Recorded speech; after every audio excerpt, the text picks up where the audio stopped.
हा सत्संग संत रामपालजी महाराजांचा असून मराठी भाषिक भक्त समाजास सहज समजावे म्हणून हिंदी भाषेतून मराठी भाषेत रूपांतरित करण्यात आलेले आहे.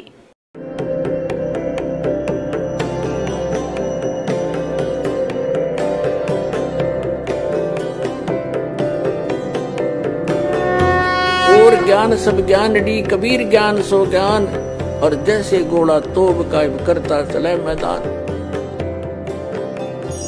जगद्गुरु तत्वदर्शी संत रामपालजी महाराजांचे अमृत वचन सर्व पवित्र धर्मांच्या व पवित्र शास्त्रांच्या आधारावर. रस्त्यात नीमाला त्याच गोष्टी खटकत होत्या ज्या आदल्या दिवशी त्या कुठल्या भगिनीने श्लोक ऐकवले होते.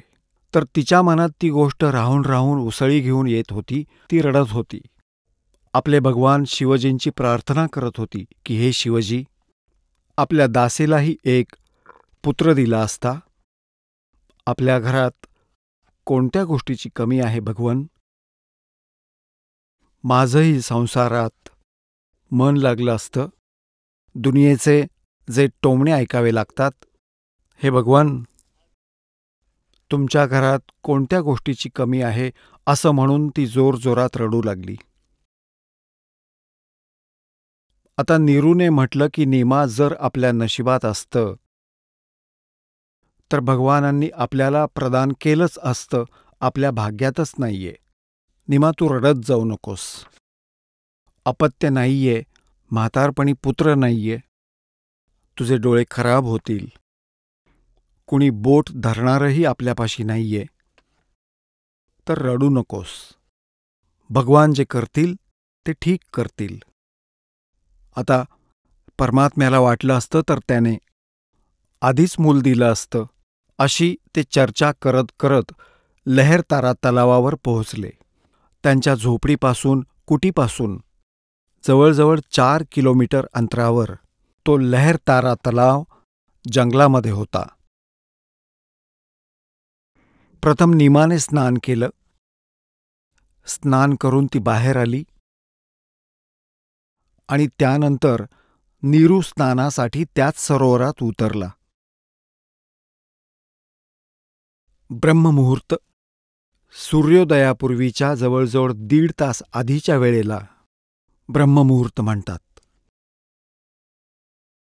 आता सकाळचा जो प्रकाश असतो, आधी खूप अंधार असतो आणि थोड्याच वेळात एकदम प्रकाशमय होऊन जातं. आता नीमा स्नान करून ज्या वस्त्राला लपेटून स्नान केलं होतं त्याला धुण्यासाठी पुन्हा त्या सरोवराच्या तटावर गेली. आता जशी ती किनाऱ्यावर गेली तिने पाहिलं की प्रकाश पडला होता आणि नीरू स्नान करत होता. असं करून आता नीमाने काय पाहिलं की एका कमळाच्या फुलावर काही वस्तू हलत आहे. तिने आधी तर पाहिलं की एखादा साप तर नसेल, कारण परमात्म्याने एक पाय उचलला होता. एका पायाचा अंगठा तोंडात घेऊन चोखत होते. मग नीमाने नीट लक्ष देऊन पाहिलं. काय पाहिलं की एक बालक आहे कमळाच्या पुष्पावर. आता तिने आपल्या पतीला सांगितलं की पहा हो, कमळाच्या पुष्पावर बालक आहे, बाळ आहे. पहा ना, तो बुडेल बुडेल, लवकर उचला त्याला. आता नीरू स्नान करत होता असं आणि तो म्हणाला, नीमा, तू तर वेडी झालीयस त्या बालकाच्या मोहाने. आता तुला पाण्यात सुद्धा मुलं दिसायला लागलीयत. तू तर वेडी झालीयस. तेव्हा नीमा म्हणाली, अहो खरोखर, बघा बघा बघा, बुडेल बुडेल तो आता. आता नीरूने काय पाहिलं की तिच्या आवाजात आज वेगळीच धार होती आणि ज्या ठिकाणी ती संकेत करत होती तिथे पाहिलं तर खरोखर कमळपुष्पावर एक बालक आहे. कमळाच्या फुलासकट तोडून परमात्म्याला उचललं आणि नीमाच्या हातात ठेवलं. आता पुण्यात्म्यांनो, हे आपले पिता आहेत. हे आपले मालिक आहेत. आपल्यासाठी किती कष्ट घेत आहेत हे कबीर भगवान. आणि आपल्याला इतकं बालक आणि अज्ञानी बनवलं ह्या काळ भगवानाने. आपण आपल्या परमपित्याला समोर पाहून देखील ओळखू शकत नाही आहोत. तर पुण्यात्म्यांनो, आता ओळखू आपण भगवानाला. पाहूया साऱ्या प्रमाणांना. आता आपण आपल्या भगवानाला, पित्याला ओळखू शकू, कारण आपण शिक्षित झालो आहोत. आता पुण्यात्म्यांनो, ज्या परमात्म्यासाठी आपण भटकतोय त्याचं नाव ऐकताच रोमांच उभे राहतात. आणि तो परमात्मा ज्या पुण्यात्म्याच्या कुशीत बाळासारखा विसावला असेल तर त्याला कसा अनुभव आला असेल, कसं सुख मिळालं असेल, याचं वर्णन जिभेनं नाही करता येत. आता नीमाला ते बालक मिळालं. परमात्मा छातीशी धरून ठेवते. शेकडो धन्यवाद आपल्या भगवान शिवजींना देते आहे. बाळावर प्रेम करतीये, त्याचे मुके घेऊन छातीशी लावते आहे आणि शेकडो धन्यवाद देते आपल्या भगवान शंकरजींना. आता पुण्यात्म्यांनो, या भगवंताचे असे नंबर बनले. आता शिवजींचा यात काही रोल नाहीये. स्वयं परमात्मा आले आहेत आणि ती विचार करते की भगवान शंकरजींनी तिला हे बालक दिलंय. हे शंकर भगवान, आधी 60 वर्ष तुझ्याबरोबर होतेस ना, तर तेव्हा काही केलं नाही, दिलं नाही यांनी. तर अशी बुद्धी आपली काही कामच करत नाही. जगत का पेखणा पेख्या, धनी का नाम न लेखा. जगत का पेखणा पेख्या, धनी का नाम न लेखा. आपण असं म्हणतो की यांनी हे केलं, त्यांनी ते केलं, आणि करणारा जो ईश्वर आहे त्याबद्दल कधी काही बोलतच नाही. आता तिथे तो नीरू परत स्नान करू लागला आणि नीमा तर त्या परमात्म्याच्या बालक रूपानं आनंद विभोर झाली. खूप सुख, इतकी खुशी की त्याला सीमाच नाही. आता नीरू स्नान करून बाहेर आला. आता तो काय विचार करू लागला की आधी तर आम्हाला हिंदूंचं मुसलमान बनवलं, हिंदूंशी आमची लिंक नाही, मुसलमानांमध्ये अजून एवढी जागा आपली बनली नाही की आमचा कोणी मित्र होईल, आणि आम्ही या बालकाला घरी घेऊन जाणार तर ही जनता आम्हाला विचारेल की तुम्ही हे बालक कुठून आणलत. आम्ही सांगू की हे कमळाच्या फुलावर मिळालं तर कुणीही मानणार नाही. कमळाच्या फुलावर बालक कसं राहू शकेल, आणि काय करतील की आम्हाला मारून मारून विचारतील, चेहरा बिघडवतील, आमच्यापासून बालक खेचून घेतील आणि आम्हाला हकलून लावतील. असा सर्व विचार करून तो आपल्या पत्नीला म्हणाला, नीमाला, की नीमा, ह्या बाळाला इथेच ठेव, यातच आपलं भलं आहे. सर्व गोष्टी तिला सांगितल्या की आपल्याबरोबर काय काय होऊ शकतं. आता नीमा म्हणाली की पहा बरं, ह्या बालकाबरोबर मी कुठेही जायला तयार आहे. मी सगळं दुःख सहन करीन, पण या बालकाने न जाणे माझ्यावर काय जादू केली आहे. आता ह्याच्या विना मी जगू शकत नाही. मी तर याला घरी घेऊन जाणारच. आता नीरू म्हणाला की नीमा, तू माझ्या सभ्यतेचा गैरफायदा उठवतेस.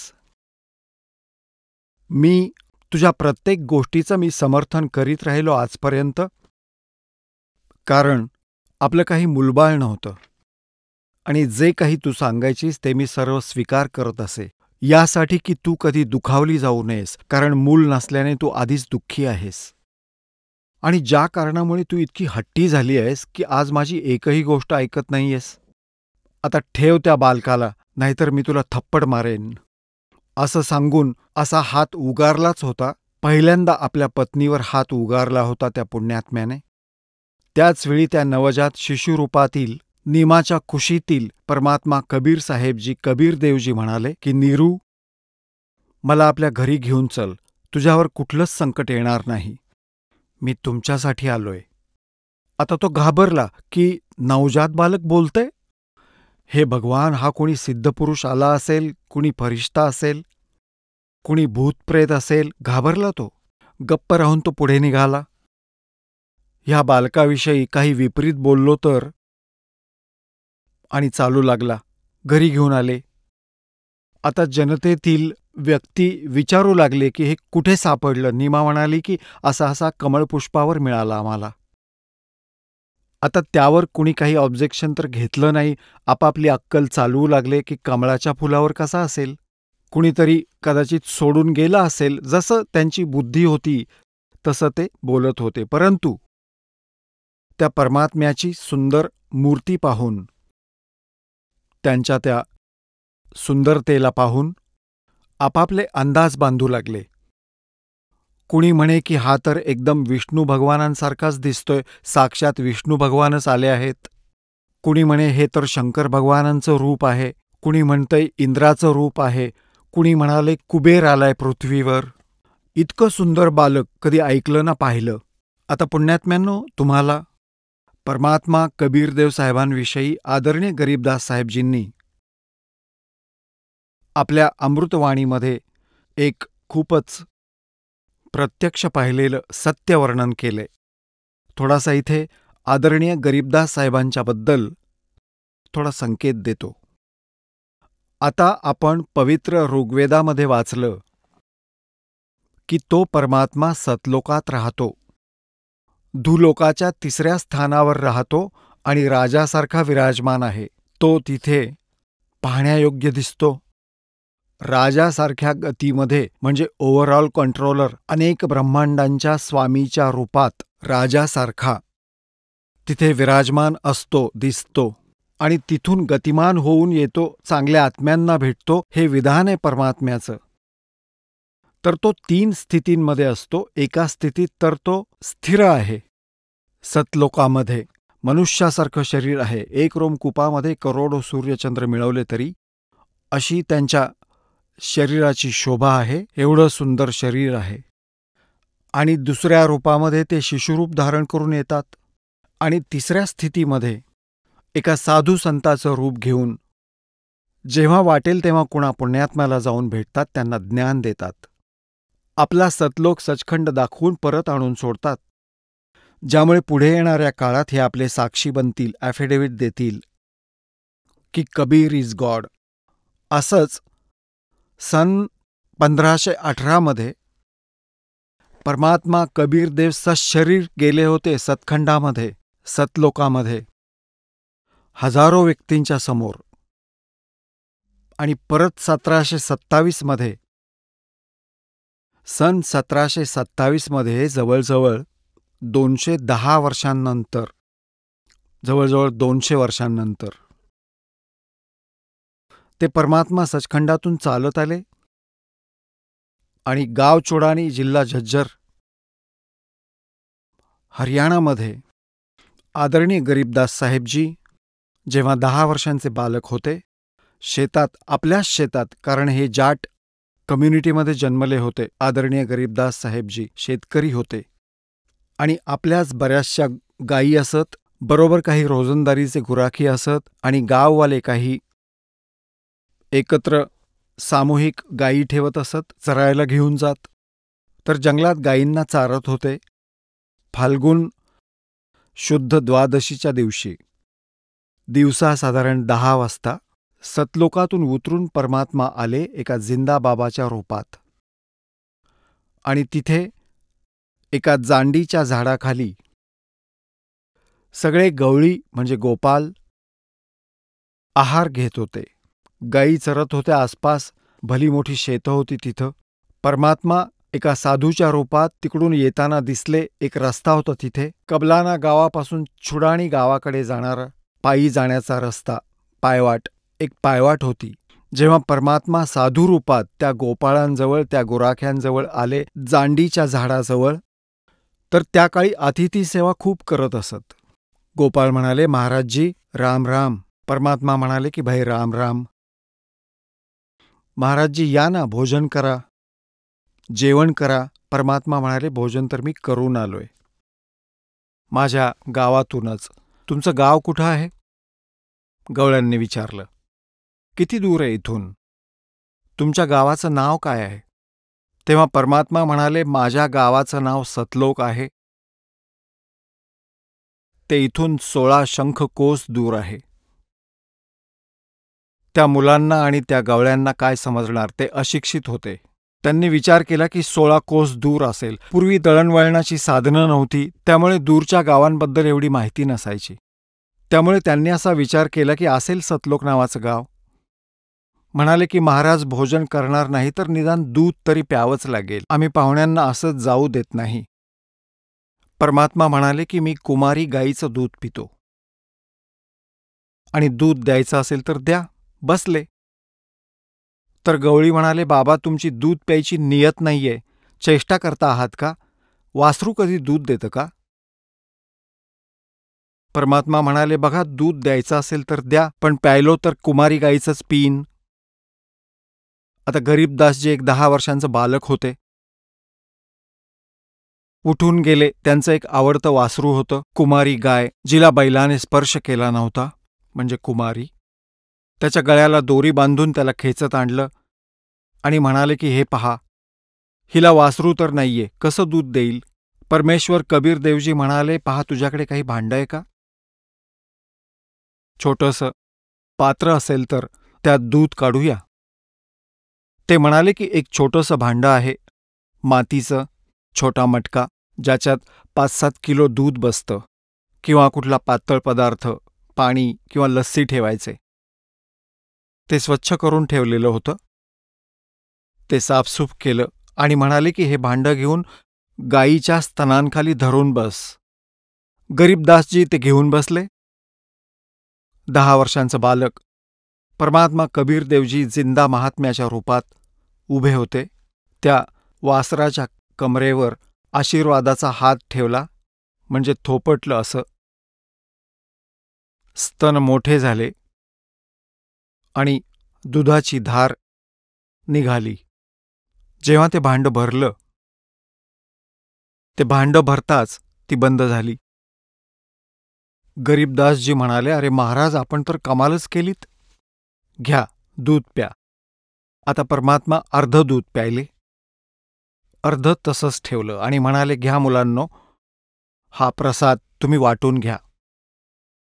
जे वयस्कर गवळी होते, आम्ही नाही पिणार हे जंतरमंतरचं दूध, पाप आहे, कोवळ्या गाईचं दूध काढलंय.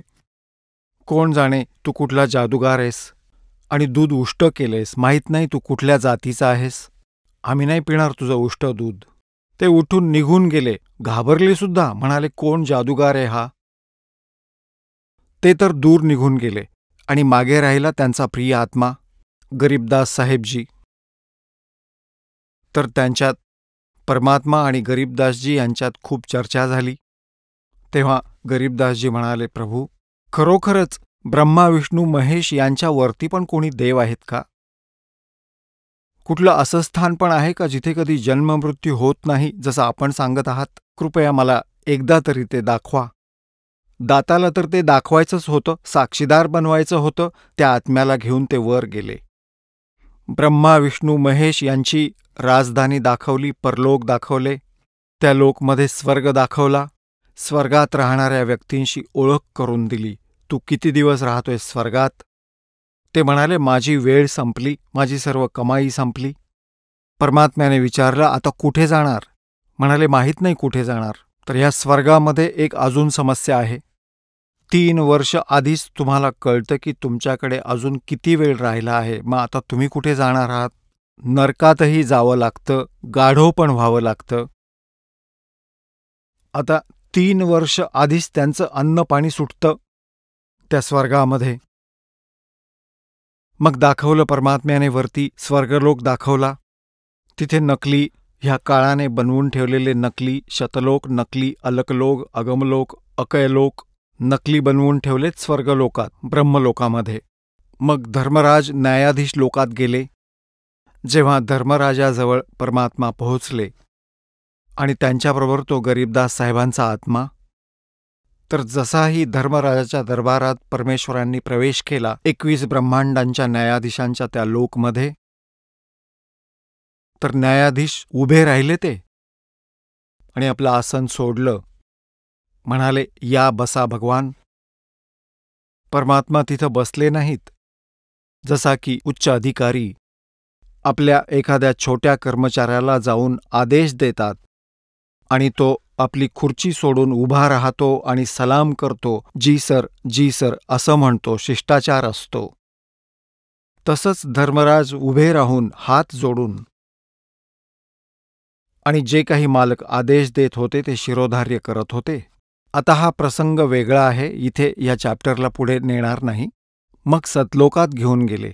सतलोकात काय पाहिलं आदरणीय गरीबदास साहेबजींनी? की तिथं एक खूप मोठा घुमट आहे, खूप मोठा एक स्तूप आहे.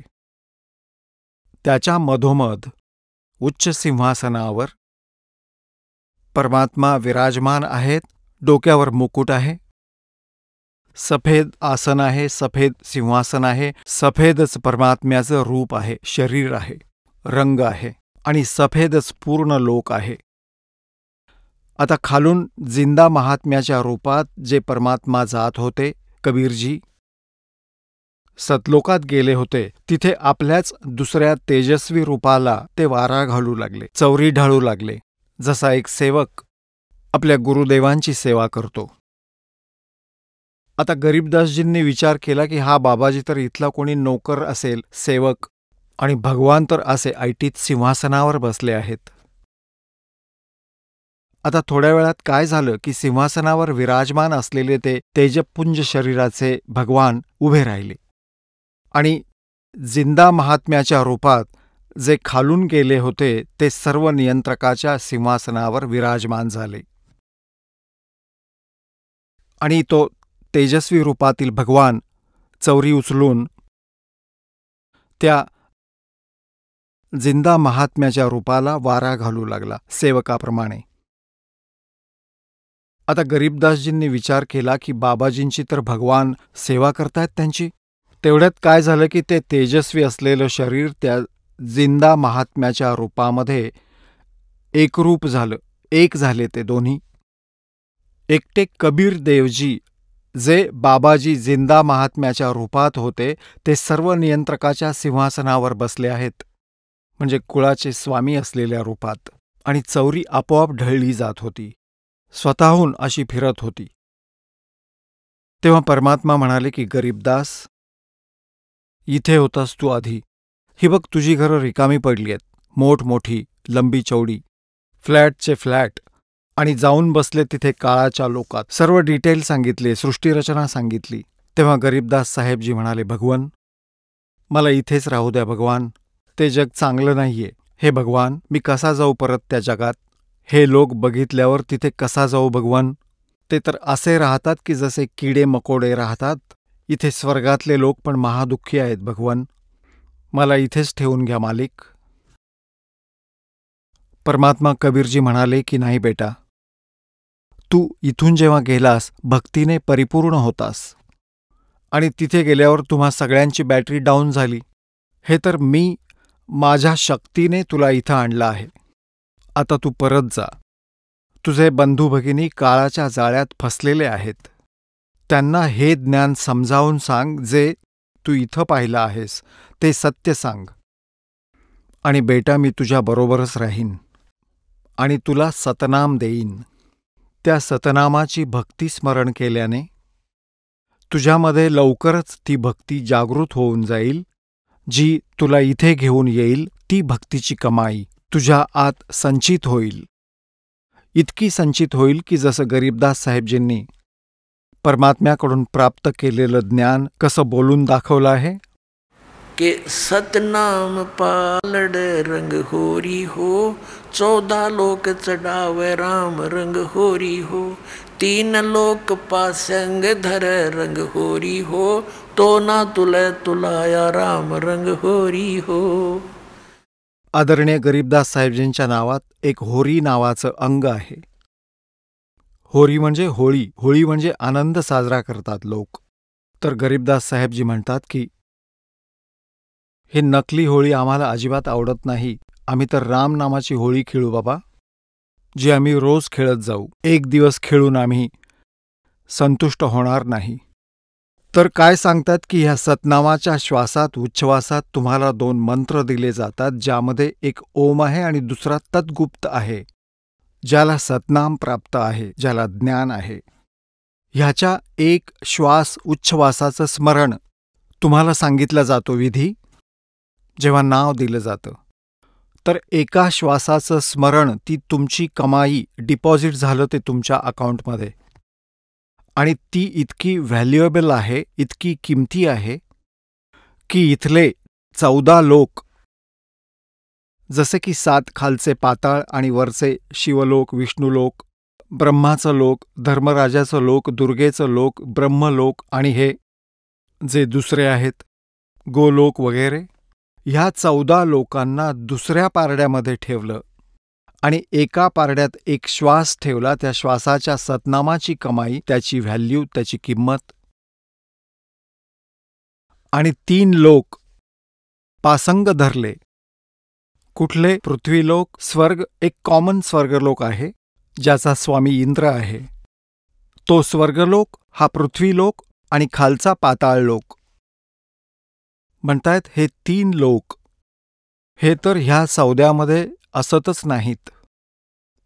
जसं पूर्वी एक सिंपलसा तराजू असायचा, तगडी, एक काठी बांधून त्याच्यामध्ये एक रस्सी बांधत असत, 2 बाजूला 2 परडे लावत असत. आणि एखाद्या सौद्यासाठी एखादा व्यापारी घरी यायचा आपल्या घरी, कारण दासाचा जन्म एका जाट किसान घराण्यात झाला होता. तर बनिया लोक यायचे, जसं गहू, कणिक, बाजरी, ज्वार, चणे, गूळ, साखर इत्यादी घ्यायला. तर आमचे पिताजी म्हणायचे की भाई लालाजी, पहिल्यांदा तुझा तराजू चेक कर, त्यात काही एरर तर नाहीये, यात काही दोष तर नाहीये. तर तो दाखवत असे. जर त्यात काही डिफेक्ट असेल तर त्यात तो धान्य, जसे चणे घ्यायचे असतील तर मूठभर चणे, त्याला समतोल करण्यासाठी एका पारड्यात ज्या डिफेक्ट असायचा त्या पारड्यात टाकले जायचे एवढे चणे, आणि तो सेट व्हायचा, एररलेस व्हायचा. मग ज्या पारड्यात थोडे चणे ठेवले होते त्या पारड्यात वजन ठेवलं जायचं आणि दुसऱ्या पारड्यात धान्य तोलून तो सौदा केला जात असे. म्हणजे जे पासिंग रूपामध्ये ते एवढे चणे ठेवले होते ते सौद्यात नाही आहेत, ते तर असेच एक्स्ट्रा ठेवलेत, त्यांचा काही हिशोब नाही. सांगायचा अर्थ असा की एका सतनामाच्या स्मरणाची किंमत विधिवत मर्यादेत राहून पूरे संत से प्राप्त करके किती किंमत होत असेल. सतनाम पालड़े रंग होरी हो, 14 लोक चढ़ावे राम रंग होरी हो, 3 लोक पासंग धरे रंग होरी हो, तो ना तुले तुलाया राम रंग होरी हो. होय होय. आता परमात्मा सांगतायत की असा मंत्र आहे हा अजब असा, एका सतनामाचं स्मरण तुम्हाला एवढी किंमत देईल. आणि बाकी ती काळाची 5 नावं आणि दुसरी 3, सत्पुरुष, अकालमूर्त, शब्दस्वरूपी राम, हे तर एक आण्याचे पण मंत्र नाहीयेत, हे मोक्षदायी नाहीयेत. ही तर भगवानाची महिमा आहे यांच्यामध्ये. 5 नावं काळाची, ओंकार, ररंकार, ज्योत, निरंजन, किती अजब आहे हे. आणि सोहम आणि सतनाम. आणि पुण्यात्म्यांनो, आता आपण प्रसंगावर येऊया. आजचा प्रसंग जो आहे विस्ताराने समजावून सांगावा लागेल. आता काय सांगितलं आदरणीय गरीबदास साहेबजींना परमपूज्य कबीरदास साहेबांनी, की बेटा तुला असा मंत्र देईन, नेक नीतीने भक्ती कर, मर्यादेत राहा, आमच्या शरणमध्ये राहा, आणि थोड्याच दिवसात तुझी खूप जास्त किंमत बनेल. पण एक ध्यानात ठेव, हे सतनाम कोणाला सांगू नकोस. जर काळाच्या दूतांच्या हाती ते सतनाम लागलं तर मधल्या पिढीला कलियुगातल्या जे वचन दिलं आहे काळाला, की सर्व जीवांना आपलं सत्यनाम सतनाम देऊन पार करेन, जर काळाच्या नकलीपंथीयांच्या हाती लागले तर ते नकलीपंथ हेच नाव देतील आणि आपल्याला ओळखता येणार नाही. मग तुम्ही स्वतः जप करा आणि आपल्या वाणीमध्ये लिहा. आता गरीबदासजींनी तिथून काय पाहिलं की काही वेळानंतर त्या गवळ्यांनी तास 2 तासांनी शोध सुरू केला की हा मुलगा आहे कुठं. त्यांनी पाहिलं तर तो बेशुद्ध अवस्थेत पडलेला दिसला. त्याच्यात आत्माच नव्हती. गावात सगळीकडे समजलं. तर म्हणण्याचा अर्थ असा की त्यांना चितेवर ठेवलं. अंतिम संस्कारांची तयारी केली. संध्याकाळी यात 8-9 तास निघून गेले. गावातले नगरातले लोक एकत्र जमले, लाकडं गोळा केली. तेव्हा परमात्म्याने गरीबदासजींच्या आत्म्याला परत पाठवलं. त्या प्रिय आत्म्याला शरीरात चितेवरनं उठून चालू लागले आणि डोळ्यांनी पाहिलेलं भगवंताचं ज्ञान ऐकवू लागले. आणि ते वर्णन त्यांनी जे डोळ्यांनी पाहिलं होतं.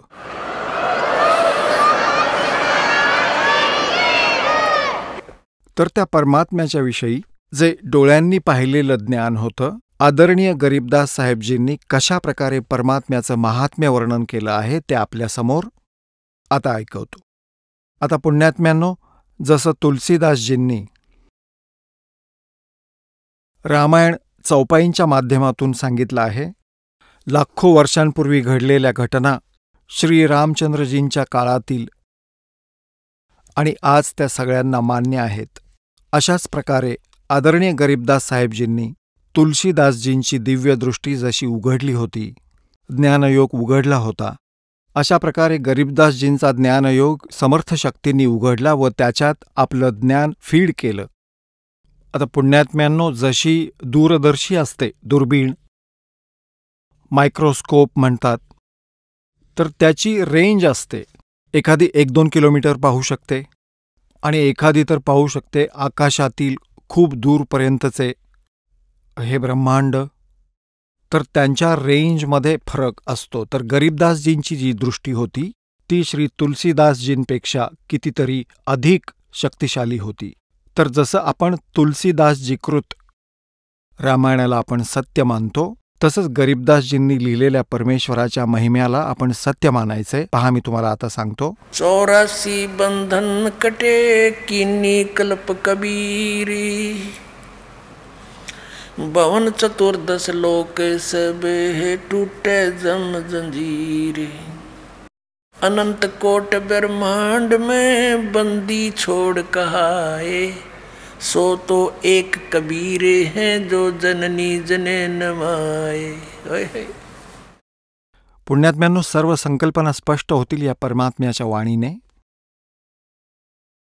शब्द स्वरूपी साहेब धनी, शब्द से अंद सब माही, बाहर भीतर रम रहा जहाँ तहाँ सब ठाही, जल थल पृथ्वी गगन में बाहर भीतर एक, पूर्ण ब्रह्म कबीरे हैं वो अवगत पुरुष अलेख, अनंत कोट ब्रह्मांड का एक रति नहीं भारे, सतगुरु पुरुष कबीर हैं ये कुल के सिरजनहारे, सेवक हो के उतरे इस पृथ्वी के माही, जीव उदाहरण जगत गुरु बार बार बली जाही. आता आदरणीय गरीबदास साहेबजी परमात्म्याशी परिचित होऊन आता आपल्याला काय सांगतायत की त्या साऱ्या सृष्टीचे निर्माता कुलमालिक आपले पिता सेवकाच्या रूपात उतरले. कबीरदास म्हणवले, कबीरदास.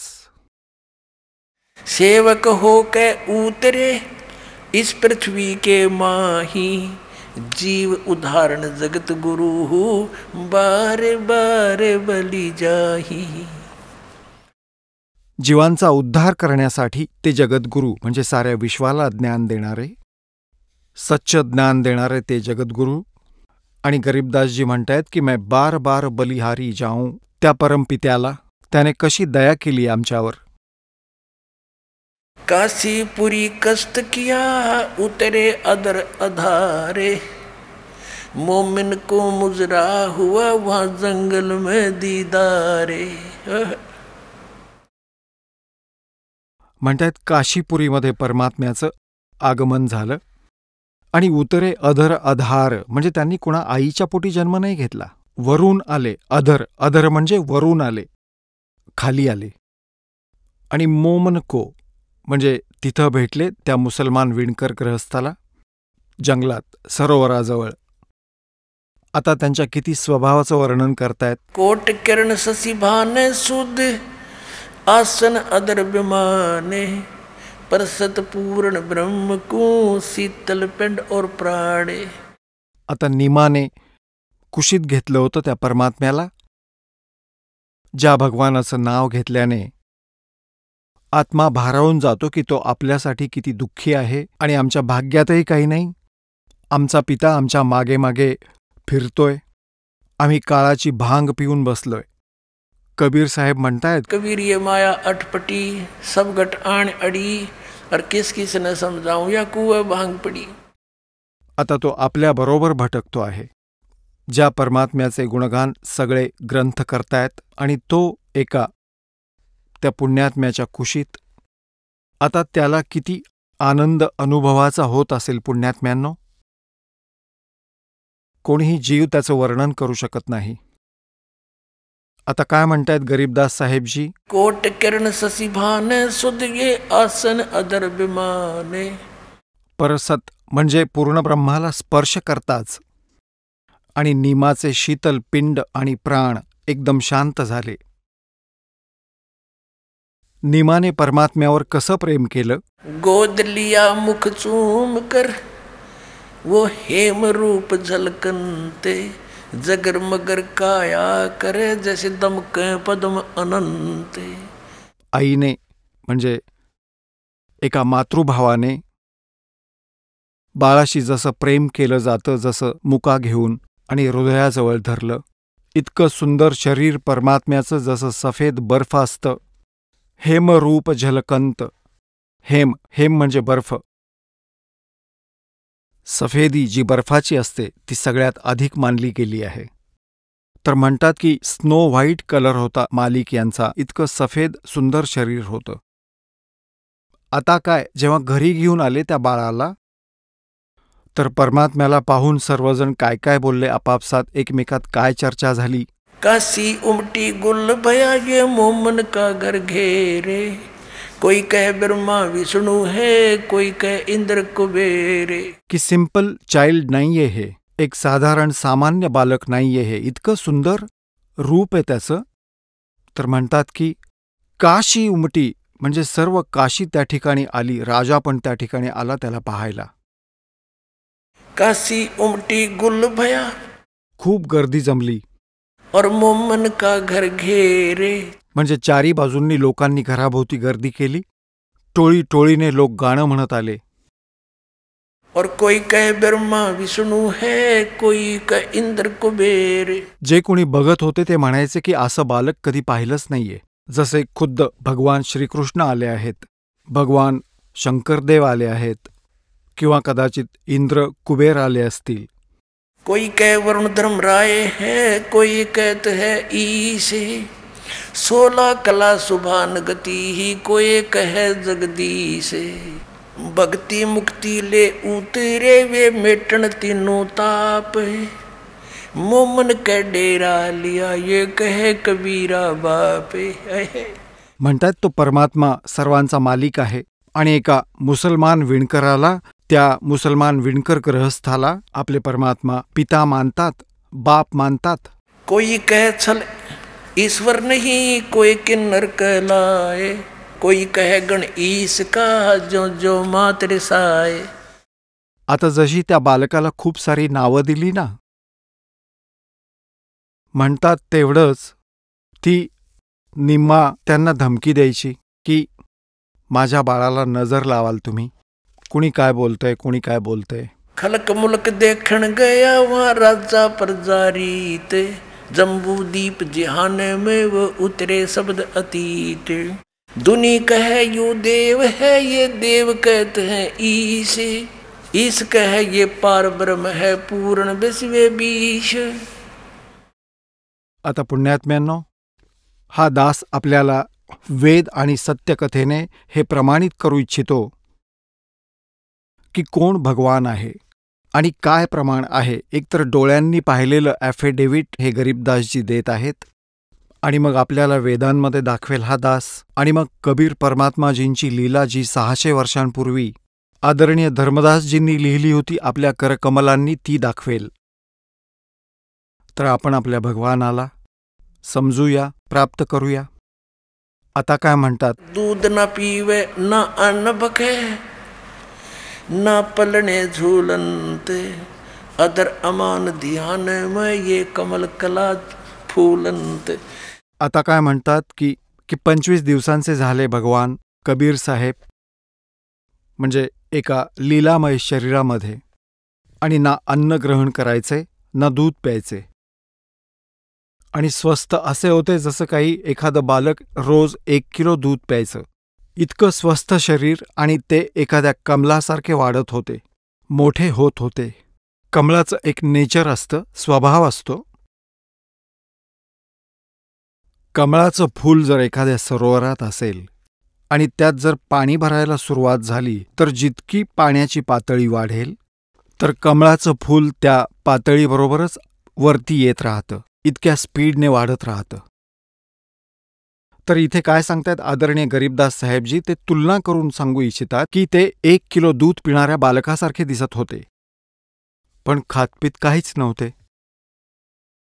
तर निमाला चिंता वाटू लागली, रडू लागली वाईट पद्धतीने की हे बालक मरेल.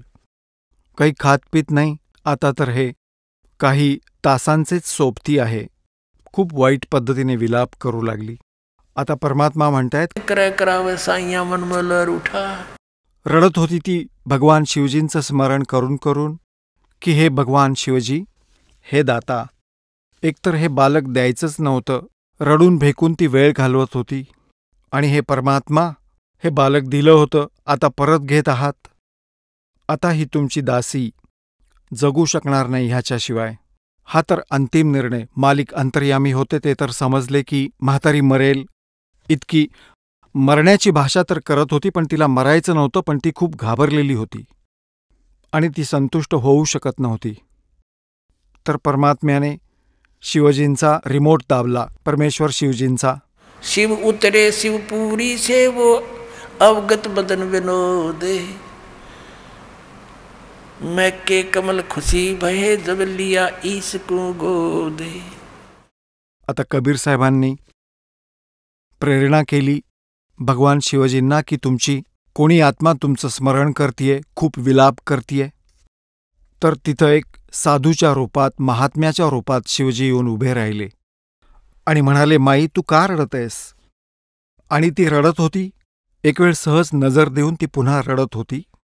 बाबाजी काय हो हे बाळ, काही खात पीत नाही. भगवान शंकरांनी विचारलं की माई का रडतीयस, काय झालं, काय आपत्ती आहे तुला? म्हणाली की महाराजजी, तुमच्या हातात नाहीये माझ्या दुःखाचं निवारण करणं. असं म्हणून ती पुन्हा रडू लागली खूप वाईट रीतीने. भगवान शंकर म्हणाले की हे माई, असं म्हणतात की आपलं दुःख कोणासमोर सांगितलं तर हलकं होतं. याच दृष्टिकोनातून सांग की तू का रडत आहेस? तर ती म्हणाली की आधी आमचं काही मूलबाळ नव्हतं, आणि एके दिवशी मी सच्च्या दिलाने शंकर देवांची आराधना केली. त्यांनी मला हा लाल दिला, कमलपुष्पावर सापडला मला तो. आम्ही स्नान करायला गेलो होतो तलावावर, आणि आता महात्माजी हा काही खात पीत नाहीये, 25 दिवसांचा झालाय, आणि म्हणून रडतीये की हा पण मरेल आणि त्याच्याबरोबर मी पण मरेल. आता मी जगू शकत नाही ह्याच्याशिवाय. मी म्हणून रडते महात्माजी. तर भगवान शिव म्हणाले, तुझं बाळ तर दाखव मला. माई घेऊन आली त्याला आणि विचार केला की त्या नवजात 25 दिवसांच्या बालकाला महात्म्यांच्या चरणी ठेवावं, त्यांचा आशीर्वाद मिळेल, ह्याचं आयुष्यमान वाढेल, ह्याचा उद्धार होईल, ह्याचं कल्याण होईल. जसंही शिवजींच्या पायावर बाळाला ठेवलं, तिथून ते वर उडालं आकाशात, भगवान शिवजींच्या मस्तकापर्यंत येऊन हवेत स्थिर झाले बालक. माई विचार करू लागली, नीमा, की ही बाबाजीची करामत आहे, माझ्या बाळाला इतकं उंच उडवलं आकाशात. तर तिचा विश्वास वाढू लागला की काम होईल. आता शिवजींनी असा हात केला, कबीर परमात्मा शिवजींच्या हातावर विराजमान झाले. मग ते दोघे बातचीत करू लागले. परमात्मा म्हणाले की शिव यांना सांग, एक कुमारी गाय घेऊन या, एक कोरं भांडं आणायला सांगा कुंभाराकडून स्वच्छ, आणि त्याला धुवून, आणि तुम्ही हिच्या कमरेवर थोपटा ह्या कुमारी गाईच्या. ती दूध देईल आणि ते दूध मी पिईन. शिवजी म्हणाले की माई, तुझा पती कुठं आहे? म्हणाली, आत्ता बोलावते. तो आत होता. म्हणाली, या हो. असं महाराजजी सांगतायत की एक वासरू आणा, एक भांडं आणा कोरं कुंभाराकडून. आता गेला तो. निरू एक वासरू आणलं. भगवान शंकरांनी त्या वासराच्या कमरेवर प्रेमाने थोपटलं, आशीर्वाद दिला आणि ते छोटंसं भांडं होतं ते गाईच्या खाली ठेवलं. वासराच्या दुधाची धार वाहू लागली. पात्र भरताच बंद झाली. ते दूध परमात्मा प्यायले आणि शिवजी निघून गेले. आता पुण्यात्म्यांनो, हे प्रमाण गरीबदास साहेबजी म्हणतायत, दूध न पीवे न अन्न बखे न पालड़े झूलनते, दास गरीब अदर ध्यान में ये कमल कला फूलनते. दूध न पीवे न अन्न बखे है नहीं पलने झूलनते, अदर अमान ध्यान में कमल कला फूलनते. शिव उतरे शिवपुरी से वो अवगत बदन विनोदे, मैं के कमल खुशी भये जब लिया ईस को गोदे. परमात्म्याला कुशीत घेतलं. आता दोन्ही भगवानांची जेव्हा नजरेला नजर मिळाली, म्हणतात, नजर नजर से मिल गई किया ईस परिणामे.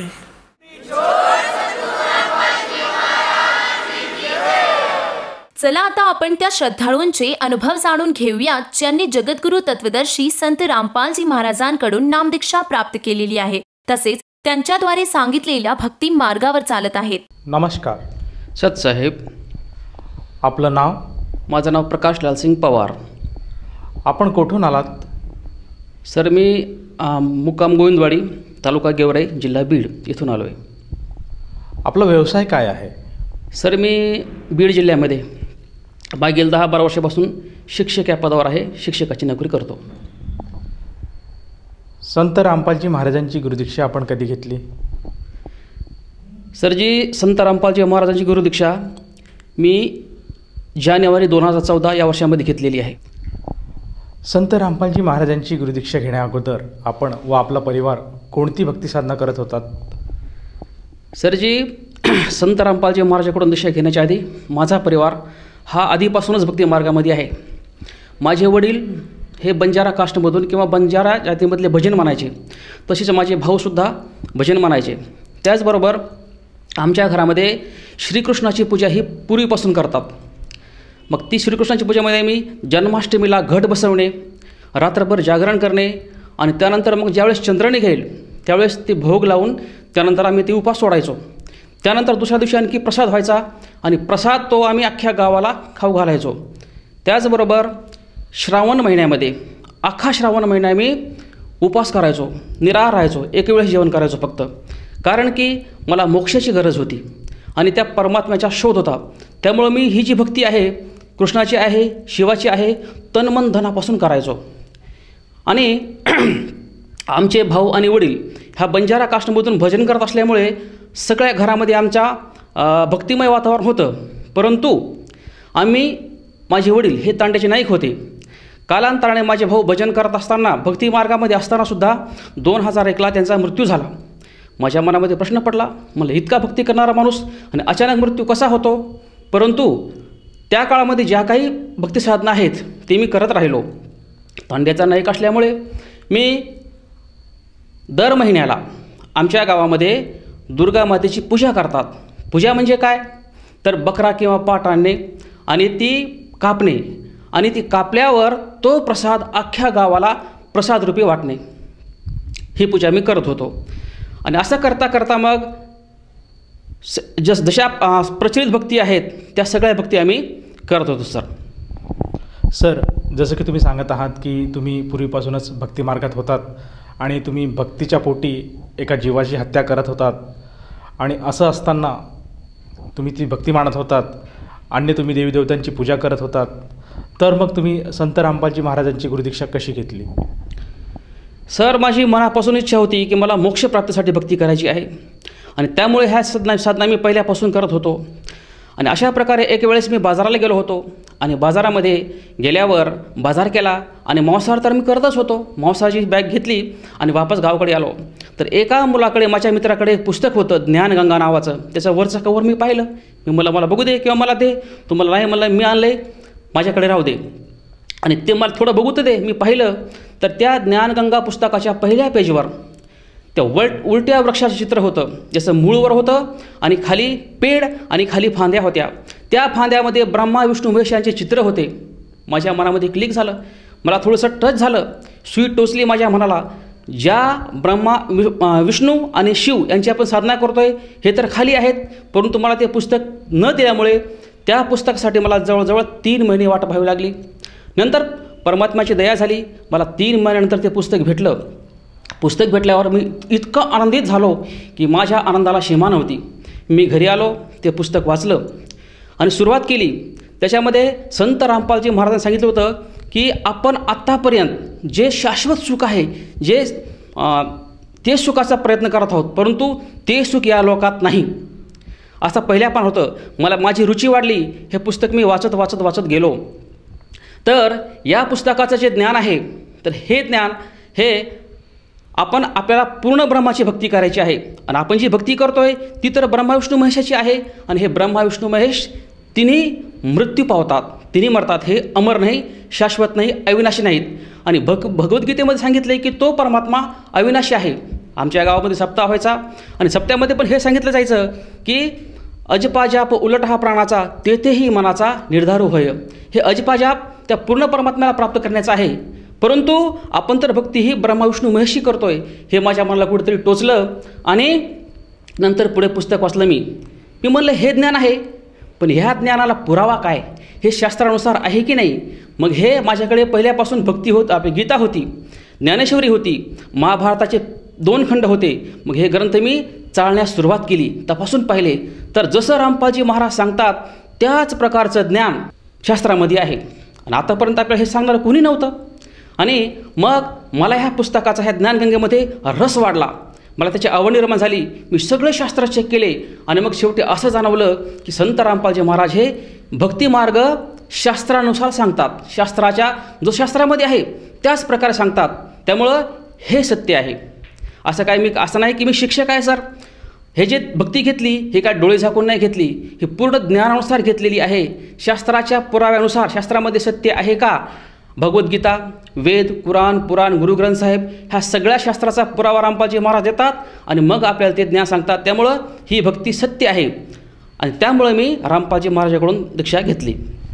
सर, जसं तुम्ही सांगत आहात की तुम्ही व्यवसायाने एक शिक्षक आहात आणि व्यवसाय आणि शिक्षक असून तुम्ही पूर्णपणे शास्त्रांच्या आधारे जी भक्ती आहे ती पडताळून बघितली आणि संत रामपालजी महाराजांचं जे ज्ञान आहे ते आणि आपले धर्मग्रंथ शास्त्र काय सांगता आहेत ते सगळं तुम्ही पारखून बघितलं, निरखून बघितलं आणि शेवटी तुम्ही संत रामपालजी महाराजांच्या चरणी गेले आणि त्यांच्याकडनं नामदीक्षा घेतली. तर मला असं विचारायचं आहे की ही जी सद्भक्ती तुम्ही घेतली आहे त्या सद्भक्तीमुळे आपल्याला जो आपला शोध होता मुक्तीचा, भक्तीचा, तो पूर्ण झाला का? हो, सत्य आहे सर.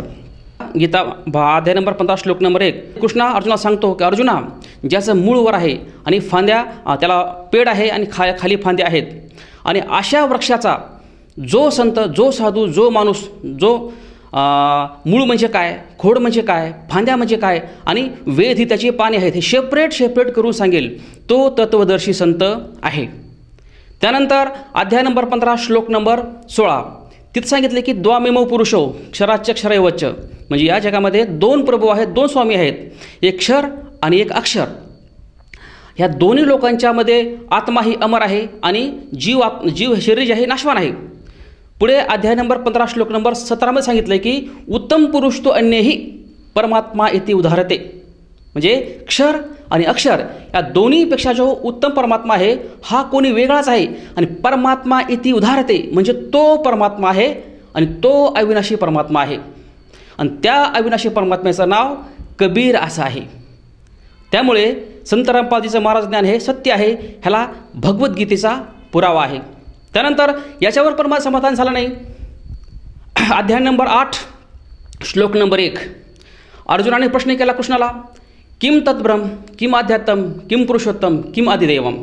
थोडक्यात सांगायचं म्हणजे तो तत्ब्रह्म किंवा तो पूर्ण ब्रह्म कोण आहे असा प्रश्न अर्जुनाने केला. याचं उत्तर श्रीकृष्णाने अध्याय नंबर 8च्या श्लोक नंबर 3 मध्ये दिले. तो म्हणाला की तो परमात्मा परमाक्षर ब्रह्म आहे. आणि हेच तर ज्ञान त्या पहिल्या पानावर होतं, जे की मी उलटा वृक्ष पाहिला होता. अक्षर पुरुष एक पेड़ है, निरंजन वाकी डार, तीनों देवा शाखा है, पात रूप संसार. ह्या ज्ञानानुसार कबीर साहेबाच्या दोह्यामध्ये आहे की तो क्षर आणि अक्षर आणि तो पूर्ण ब्रह्म हा परमाक्षर ब्रह्म आहे.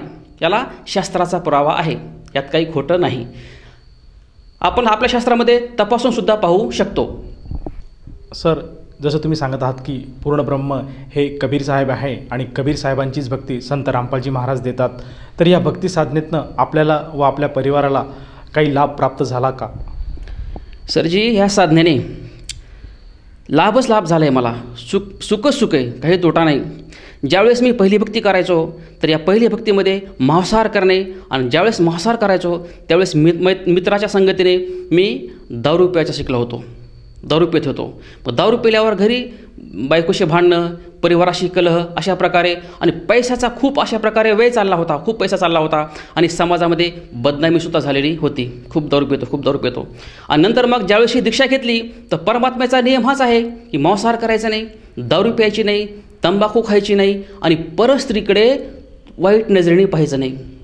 त्यामुळं ह्या सगळ्या गोष्टी माझ्या सुटल्या आणि हे व्यसन सुटल्यामुळं जो व्यर्थ होणारा खर्च होता तो वाचला. आणि त्यामुळं साहजिकच माझी आर्थिक चणचणसुद्धा भागली गेली. माझ्याकडं पैसा कमी नाहीच आहे, मी खूप समाधानी आहे.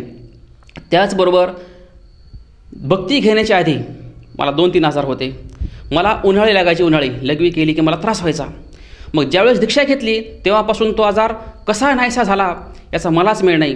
आणि त्यानंतर आमच्या परिवारामध्ये आम्ही सगळ्यांनी दीक्षा घेतलेली आहे. आमच्या मुलांनी, आमच्या कुटुंबानी, पत्नीनी दीक्षा घेतल्यापासून आमचा दवाखान्याचा खर्च वाचला. आम्ही आत्तापर्यंत दवाखान्यात गेलेलो नाहीत.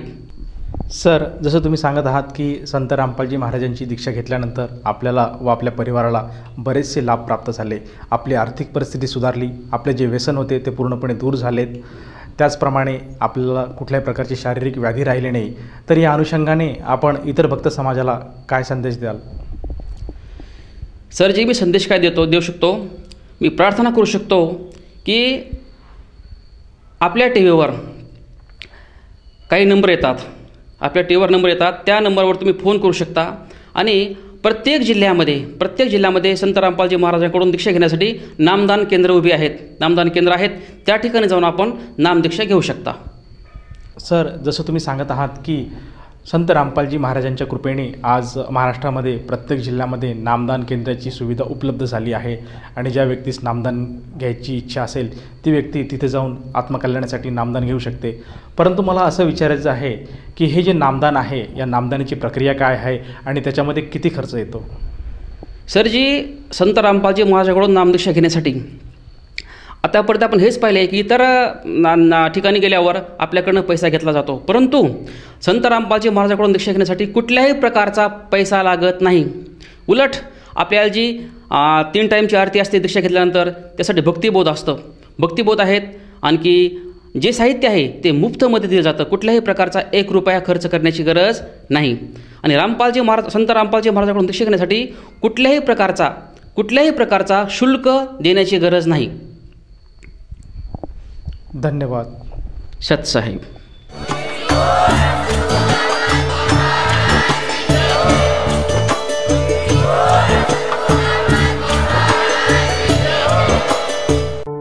आपण ऐकत होता जगद्गुरु तत्वदर्शी संत रामपालजी महाराजांचे मंगल प्रवचन.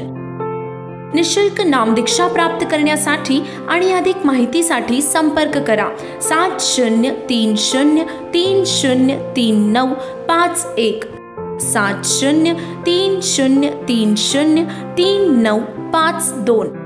आमची वेबसाईट आहे www.jagadgururampalji.org. सर्व पवित्र धर्मांच्या पवित्र शास्त्रांवर आधारित प्रमाणित अनमोल पुस्तक ज्ञानगंगा किंवा जगण्याचा मार्ग यापैकी कोणतेही एक पुस्तक निशुल्क मागविण्यासाठी आम्हाला आपले पूर्ण नाव, पूर्ण पत्ता, पिनकोड सहित आणि फोन नंबर लिहून 7030303951 7030303952 या नंबरावर SMS करू शकता किंवा आम्हाला 7030303950 या नंबरावर व्हॉट्सअप देखील करू शकता.